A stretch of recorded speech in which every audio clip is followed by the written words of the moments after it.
Hello friends, तो कैसे हैं आप। और आज स्टार्ट करते हैं लॉ नंबर 35 जो है master the art of timing. तो यहाँ रॉबर्ट ग्रीन का कहना है कि कभी भी जल्दबाजी मत करो, कभी भी खुद को रश में मत दिखाओ, क्योंकि जल्दबाजी में रहने से तुम खुद पर कंट्रोल खो दोगे और सामने वाले को भी तुम खुद अपने ही कंट्रोल से बाहर नजर आते हो। तो इसलिए थोड़ा पेशेंस रखना सीखो ताकि सही टाइम पर तुम अपनी चाल चल सको, जिससे कि बाजी तुम्हारे हाथों में आ जाएगी। तो जैसे कि एक कहावत भी है कि power really ends up in the hands of those who starts a revolution और even those who further it, but power sticks to those who bring it to a conclusion। मतलब बहुत ही रेयरली पावर उन लोगों के हाथों में आती है जो कि रेवोल्यूशन को स्टार्ट करते हैं, या उनके जो कि उसे और भी आगे लेकर जाते हैं, मगर पावर उनके पास जाती है जो कि उस रेवोल्यूशन को कंक्लूजन पर लेकर आते हैं। तो इसके आगे रॉबर्ट ग्रीन का ये भी कहना है कि पेशेंस वेटिंग इन्वॉल्व्स कंट्रोलिंग, सिर्फ अपने इमोशंस की ही नहीं बल्कि अपने कलीग्स की भी, जो एक्शन लेने को पावर समझने की भूल करते हैं और तुमको एक्शन लेने के लिए पुश कर रहे होते हैं, जिससे कि तुम एक जल्दबाजी में की गई बड़ी गलती कर सकते हो। खैर, तो टाइमिंग या कहूं कि पेशेंस के इस लॉ को समझते हैं इस कहानी के थ्रू।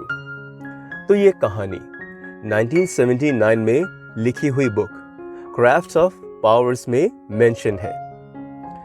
तो एक बार पर्शिया के एक सुल्तान ने अपने 2 आदमियों को मौत की सजा सुनाई।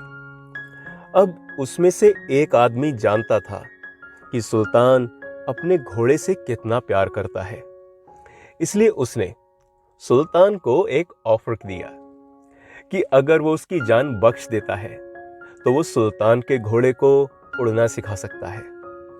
और ये सुनकर सुल्तान इस ख्याल से खुश होकर सोचने लगा कि अगर ये आदमी उसके घोड़े को उड़ना सिखा देगा तो पूरी दुनिया में एक वो ही होगा जो उड़ने वाले घोड़े की सवारी कर सकने वाला आदमी होगा। और ये सोचते हुए सुल्तान ने उस आदमी का ऑफर एक्सेप्ट कर लिया।